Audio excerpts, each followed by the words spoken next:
여러분 지난 한 주간 동안 잘 지내셨습니까? 오늘 계속해서 수업을 진행하도록 하겠습니다.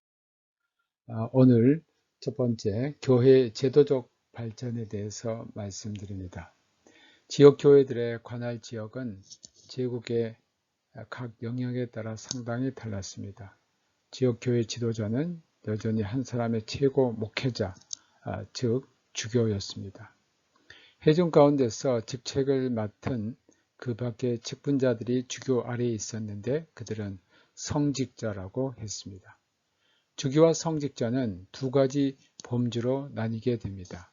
시민법과 교회법에서 상위 성직자로 알려진 주교와 장로와 부제는 언제나 주교들에 의해 임명되었다는 점에서 하위 성직자들과 구별이 되었습니다. 차부제, 복사, 구마품과 같은 하위 성직자의 등급의 수는 지역마다 달랐습니다. 그래서 구마품이라 하는 그 성직은 귀신, 또 마귀를 쫓아내는 그러한 직분을 가진 성직자를 구마품이라고 했습니다. 3세기에서 5세기로 넘어가는 동안 지역 교회의 구조적 질서는 근본적으로 변하지 않았습니다.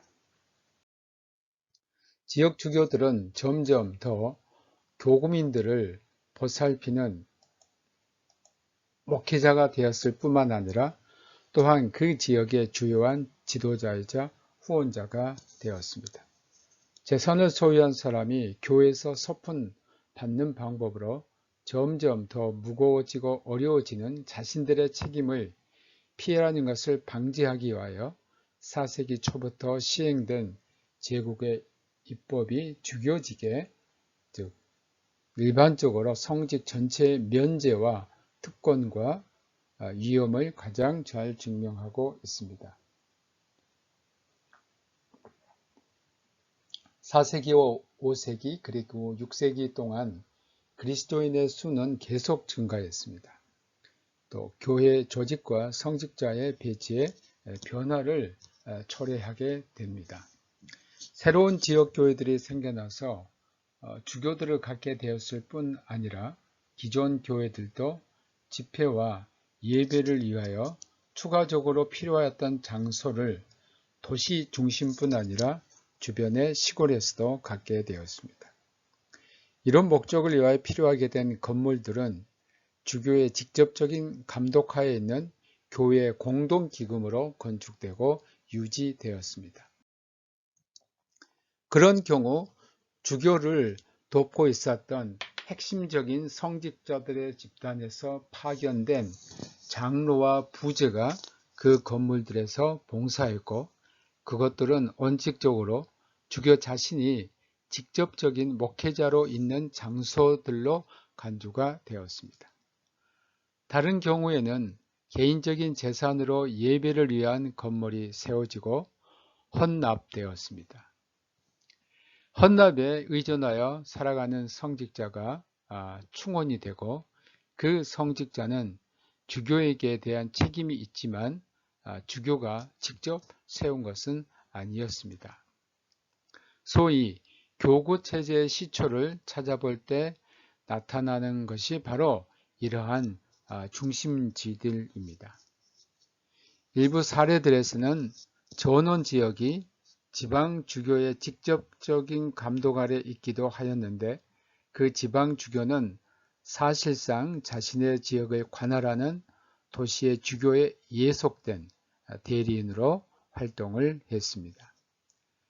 그러나 대부분의 경우에는 회중의 모임 장소, 수가 늘어남에 따라 서품을 제외한 주교의 모든 사제권을 공유하고 있었다고 이해되는 장로들이 주교를 대신하여 활동했습니다.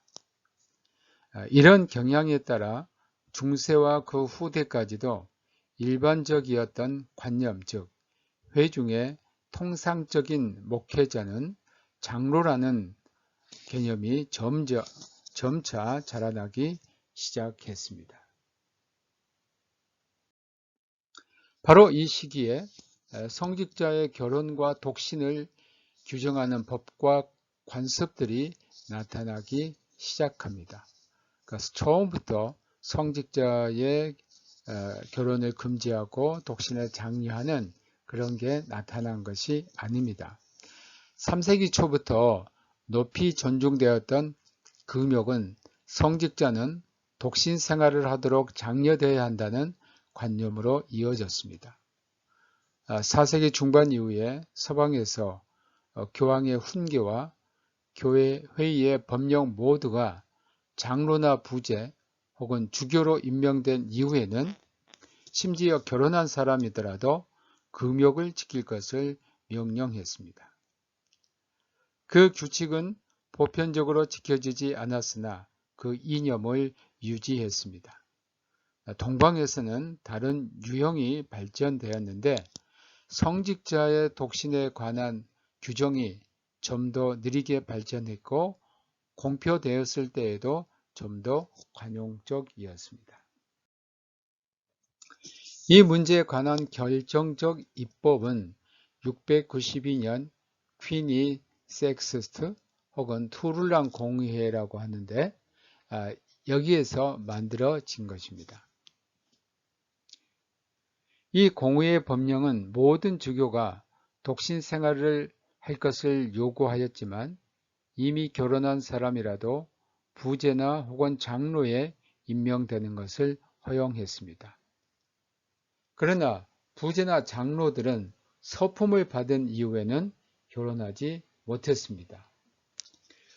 동방교에서 주교들이 대부분 수도사 신분에서 선출되었던 사실을 설명해 주는 것이 바로 이 입법입니다.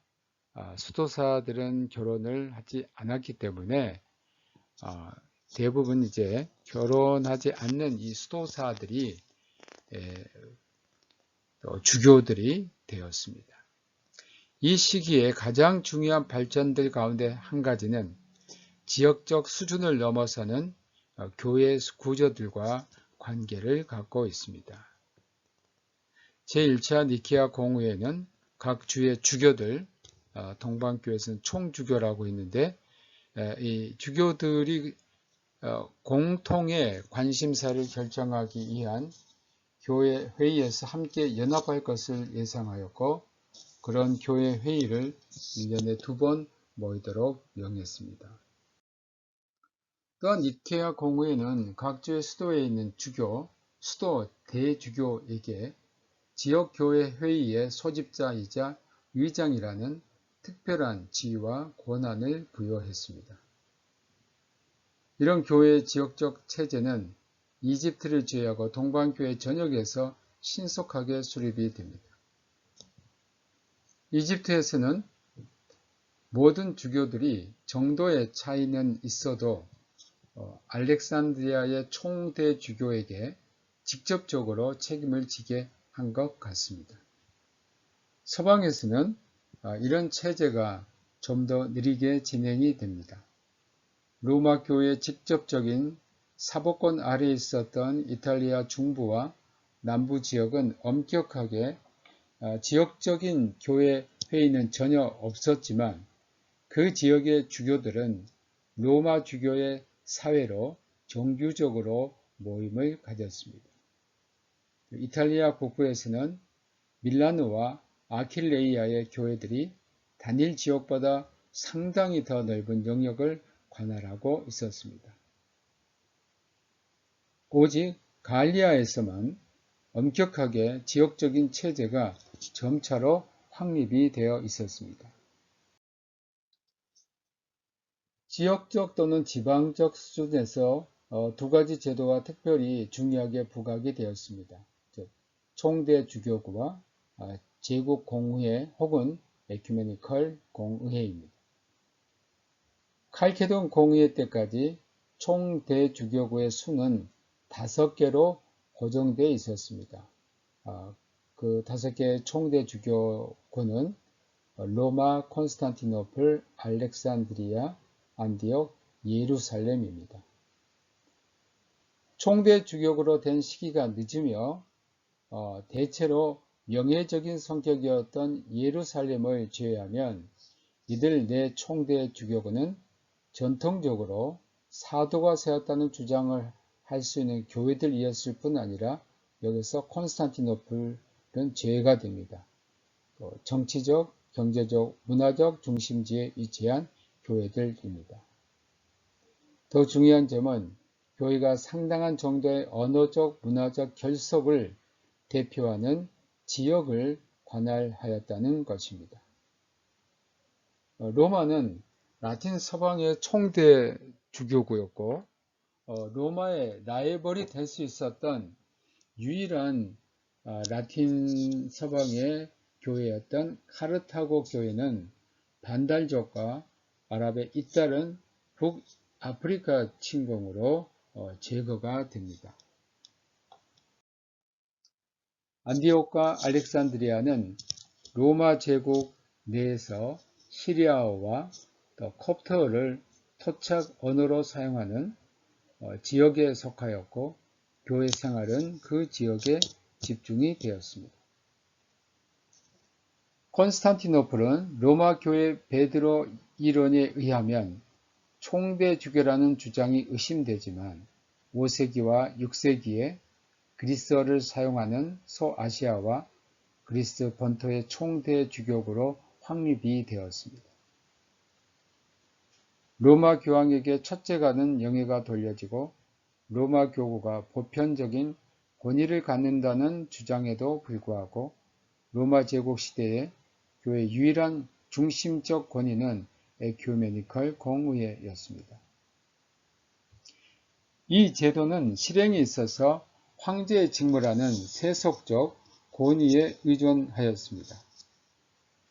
콘스탄티누스 황제 시절부터 이런 공의회들은 제국의 자금과 시설에 의하여 열릴 수 있었고 사실 이 공회를 황제가 소집했습니다. 그리고 공의회의 결정사항들을 시행했던 사람도 황제였습니다.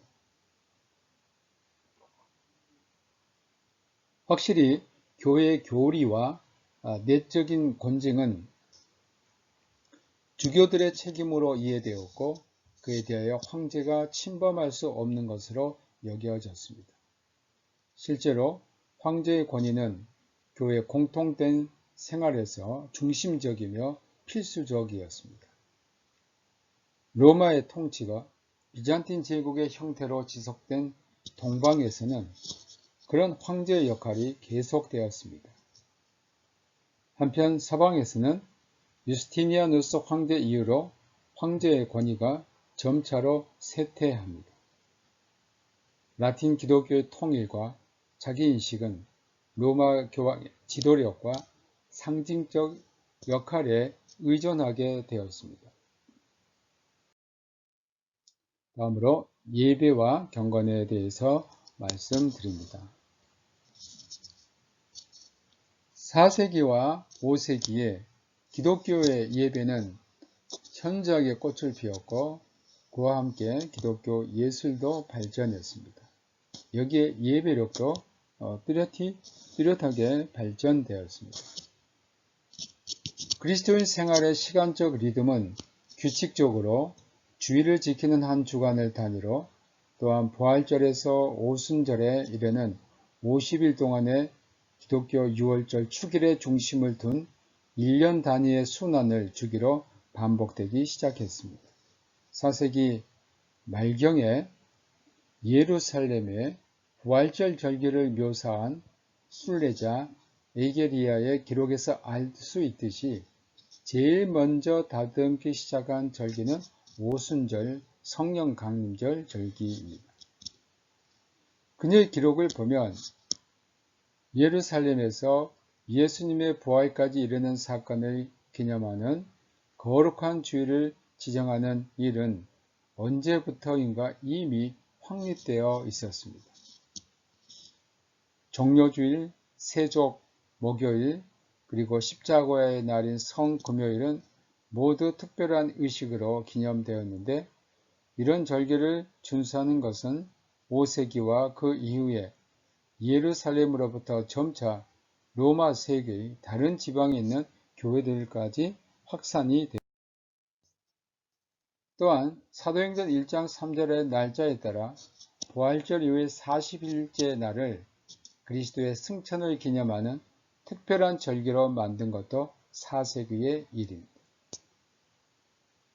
사순절이 발전된 것은 훨씬 더 이전의 일, 니케아 공의회의 교회법 5조에 사순절이 언급되어 있습니다.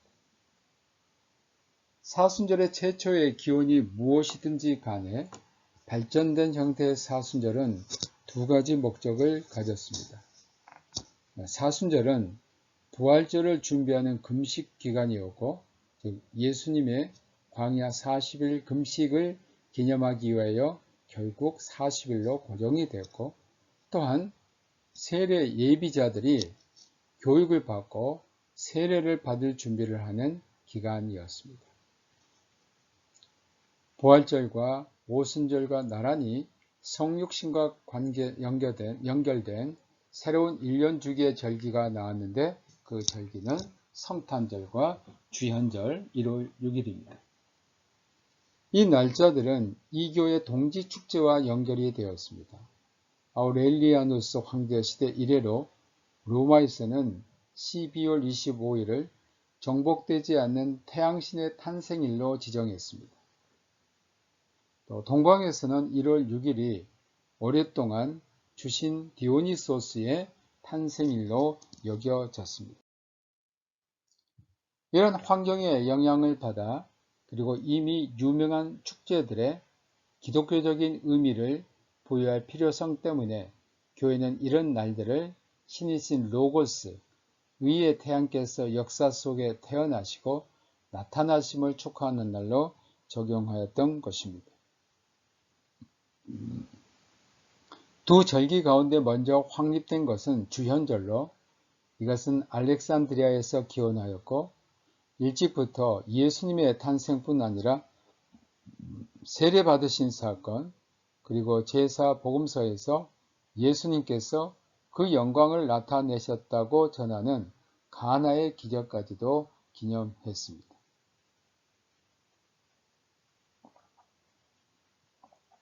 한편 성탄절 축제는 4세기 초에 로마에서 생겨났습니다.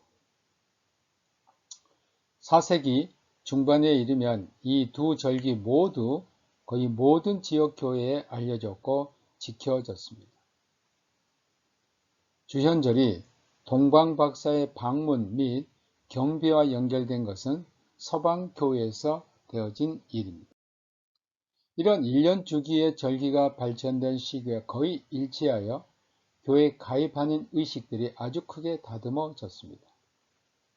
이 의식들에는 세례 행위 자체와 세례와 연관된 수많은 의식들 뿐만 아니라 부수적인 행위들, 즉 사람들을 처음에 예비자로 받아들이고 그 후에 실제적으로 세례 지원자로 등록시키는 절차들까지 포함이 되었습니다.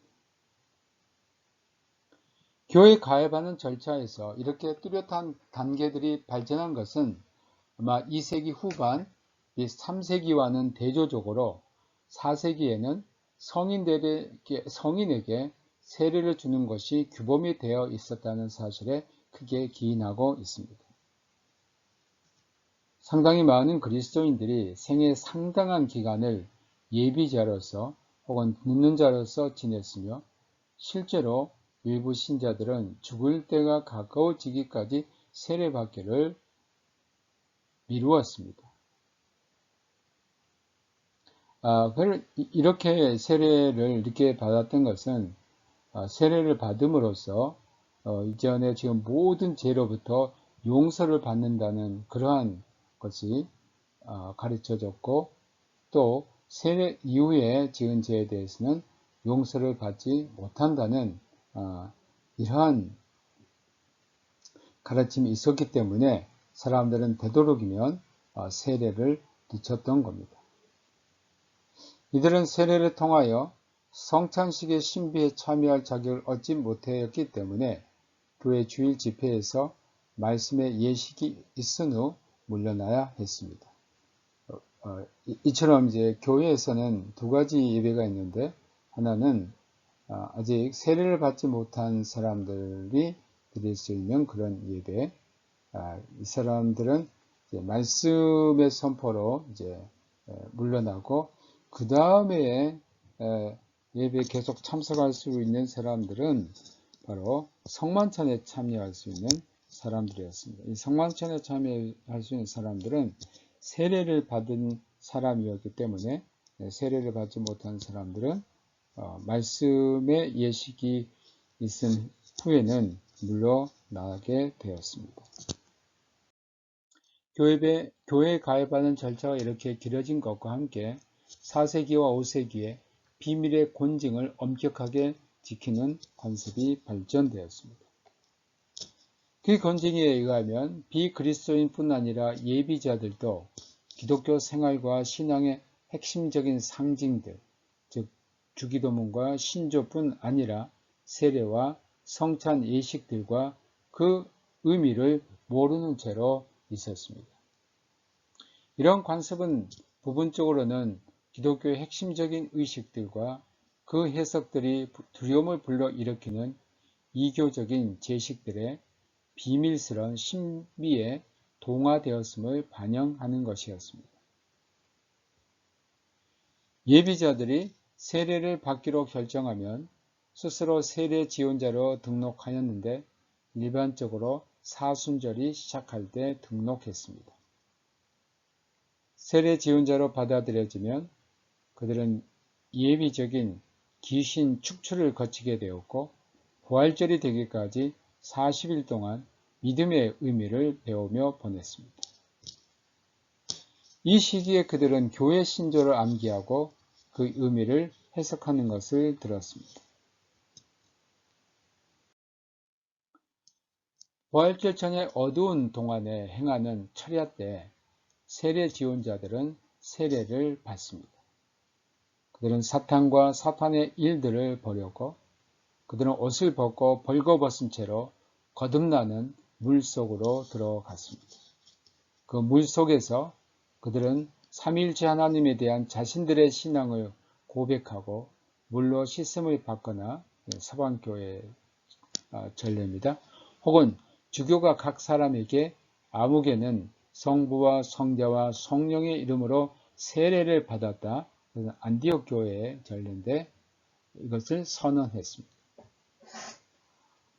언제나 그런 것은 아니지만 흔히 세례를 받기 전에 혹은 후에 주교가 기름을 바르기도 하였는데 그것은 특별히 성령의 은사와 연결이 되었습니다.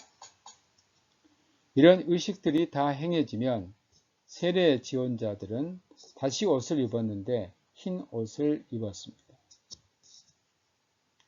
부활절 성찬식에 참여하기 위해 회중에게로 이제 인도가 되었고 이제 세례 지원자들은 그리스도인의 충만한 생활에 참여하게 됩니다.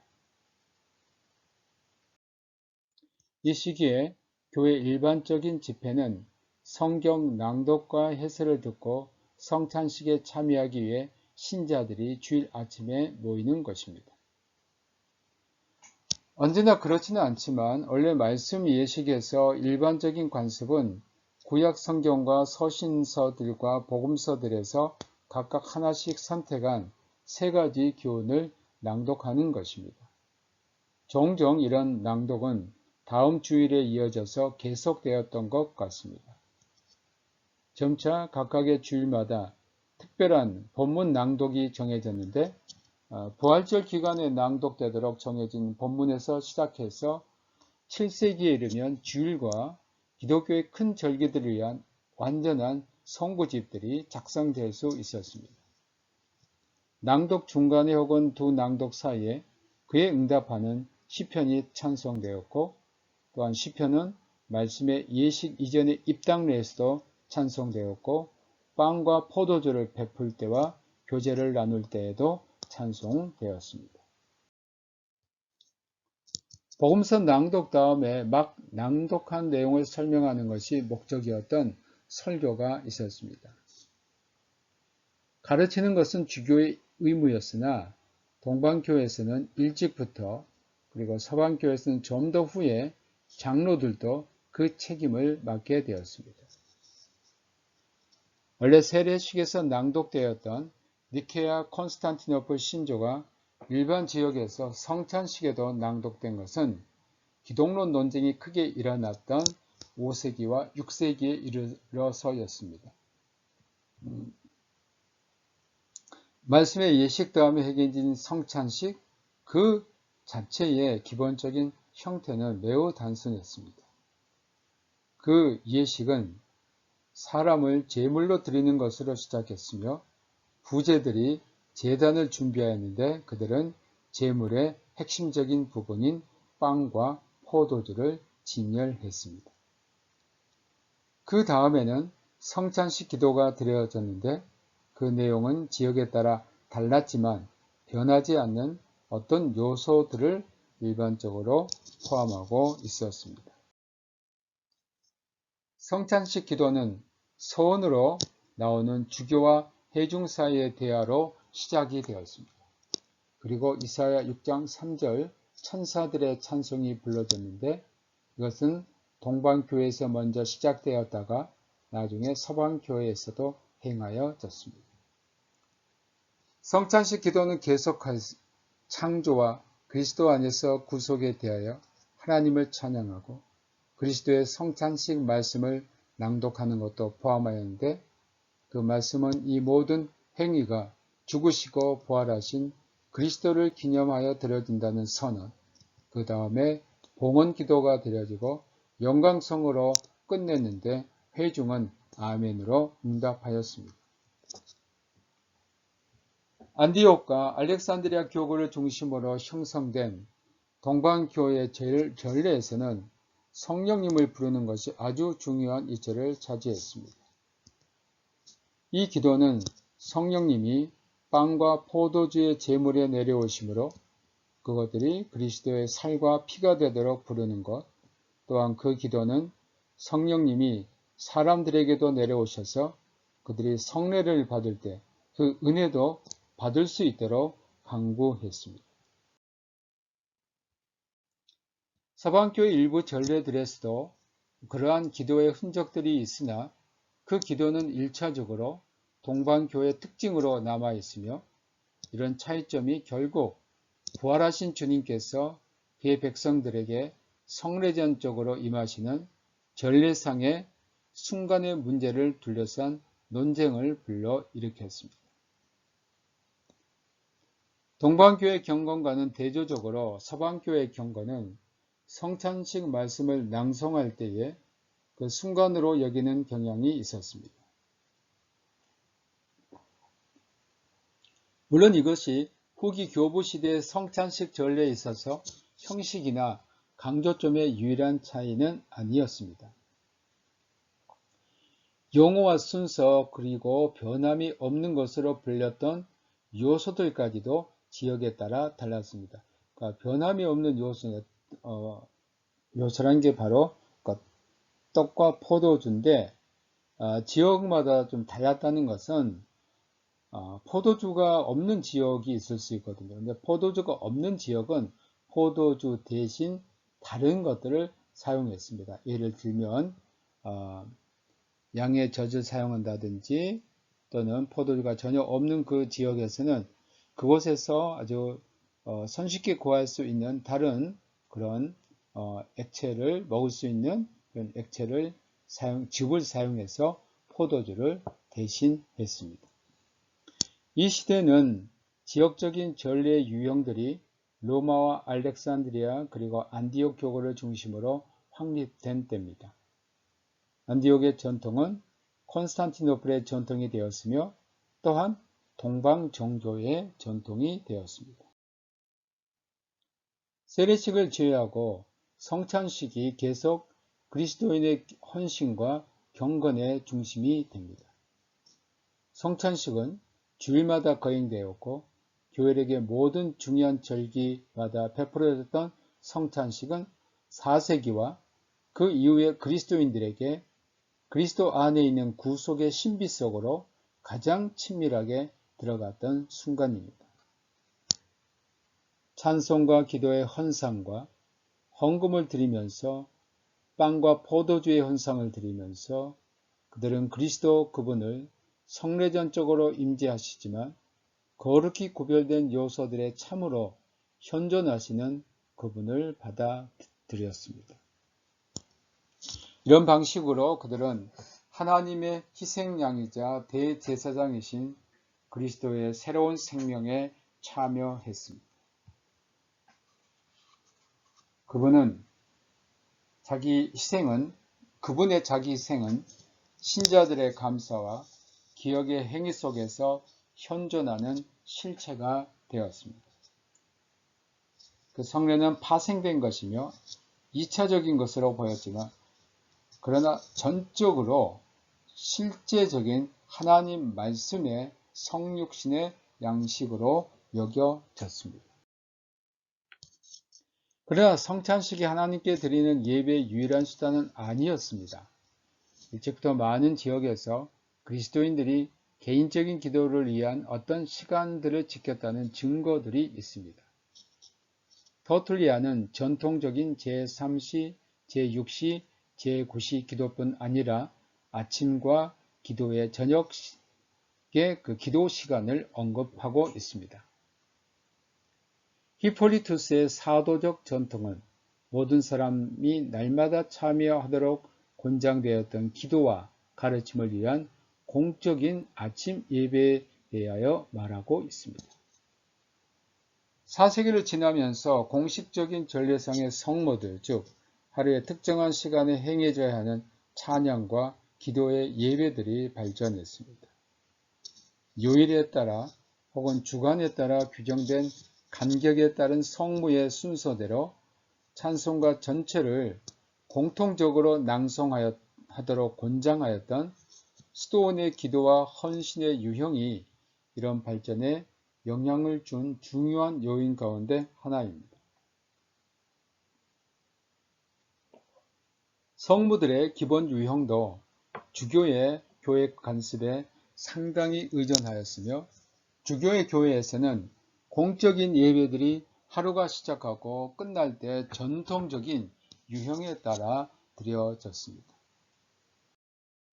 이 스도원적 전통과 세속적 전통의 상호작용은 점차적으로 낮 동안의 7 성무 체계를 만들어냈는데 약간 다른 형태이지만 동방교회와 서방교회에서 널리 퍼지게 된 밤의 성무로 보충이 되었습니다.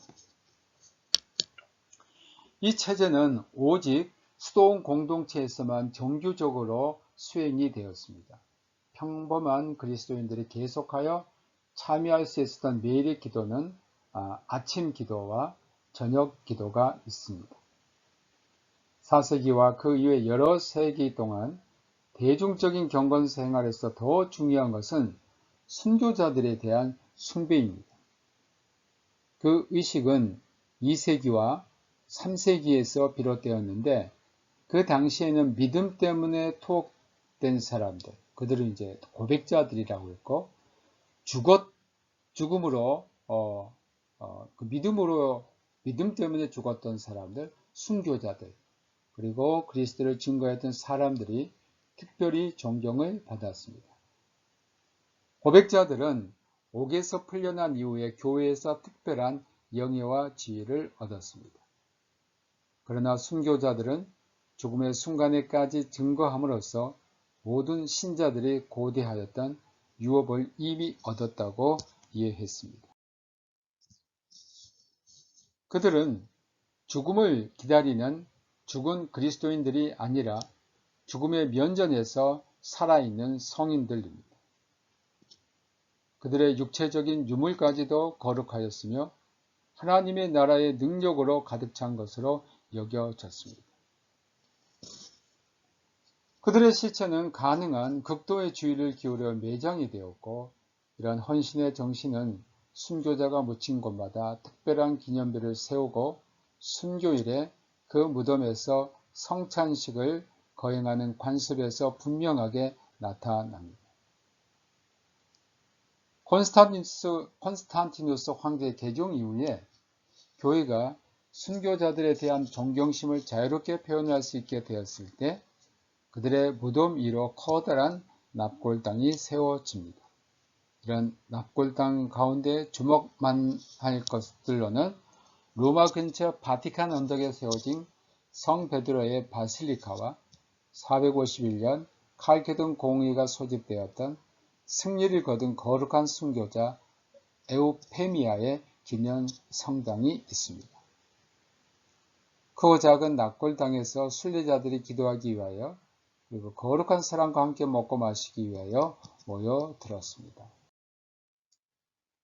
성인으로 숭배된 모든 순교자들은 참된 후견인으로 여겨졌습니다. 이들은 살아있는 후견인이 베풀어 줄 수 있는 것보다 훨씬 더 관대한 의로움을 베풀어 주리라고 기대할 수 있었던 살아있는 존재로 여겨졌습니다. 성인들의 현존은 그들의 육체적 유물들의 존재와 연결되었기 때문에 순교자 숭배는 또한 순교자의 유골에 대한 숭배가 되었습니다. 성인들에 대한 헌신이 모든 계층 기독교인들에게서 너무나 깊고 진지하였기 때문에 성인들의 축일이 교회 예배력의 항구적인 일부분이 되었고, 서방에서는 거룩한 유골을 제단 속에 넣어두는 관습이 생겨남에 따라 모든 교회 건물이 한 순교자의 납골당이 되었습니다. 순교자 숭배와 뚜렷하게 구별되는 것이 예수님의 어머니에게 바쳐지게 된 존경입니다. 적어도 이레네우스 시대부터 기독교 사상가들은 예수님의 어머니에게 구속사에서 특별한 주의를 부여. 아타나시우스 아폴리나리스는 마리아에게 하나님의 어머니 테오토코스라는 명칭을 적용하므로 그녀의 역할에 대한 이러한 평가를 했습니다. 같은 시기에 마리아의 순결성, 사실 제롬이 주장하였던 것처럼 마리아의 영원한 순결성 때문에 그녀는 서방 교회에서 수도원적 금욕 생활을 옹호했던 사람들의 모범이 되었습니다.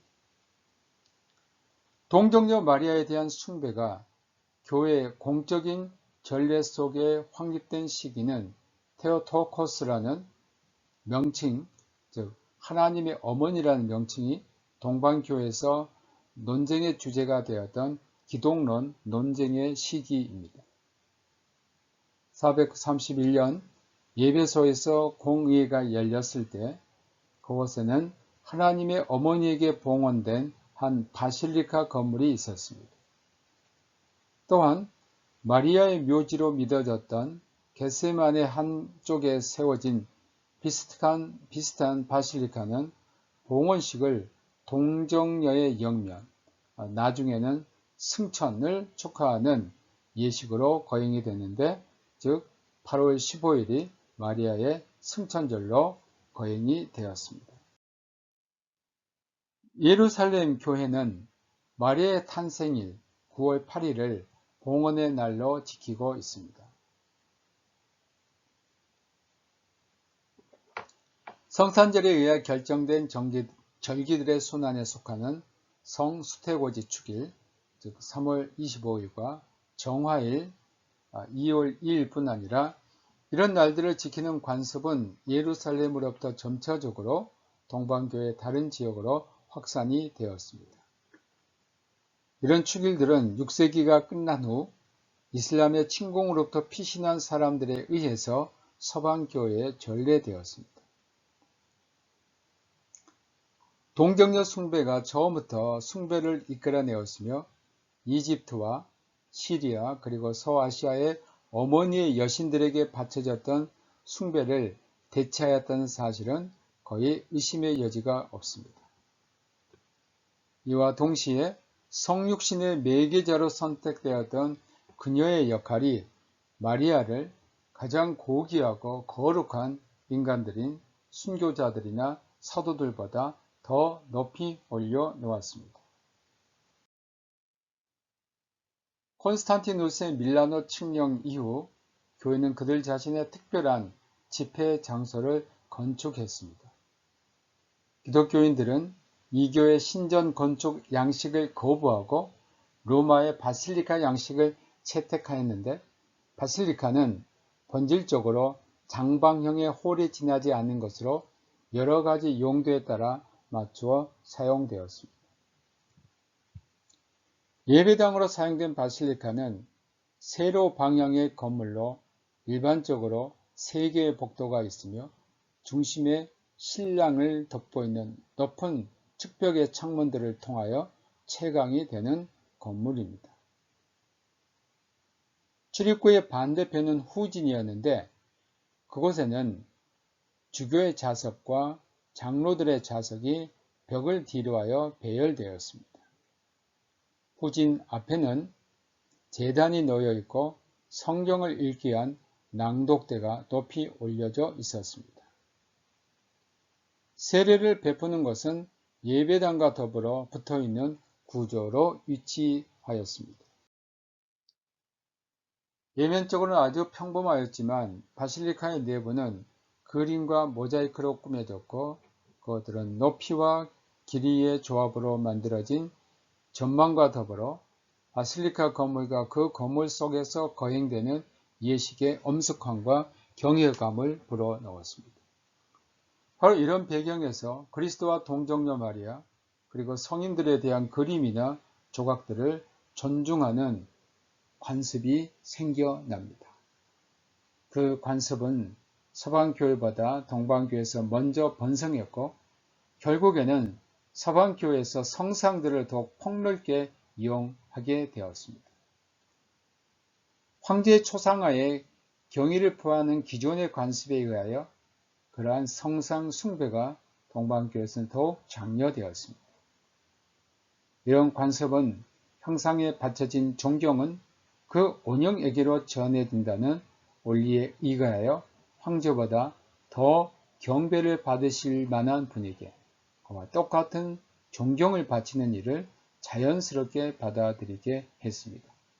그러므로 이제 동방교회에서는 서방교회와는 달리 그리스도의 초상화 아이콘이 등장하게 되었습니다.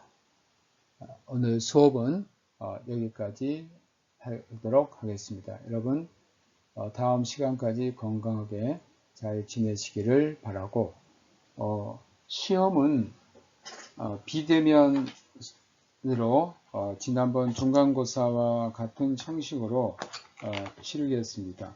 그래서 시험은 우리가 7월 2일에 치르도록 하겠습니다. 여러분 건강하게 잘 지내시기를 바랍니다. 안녕히 계십시오.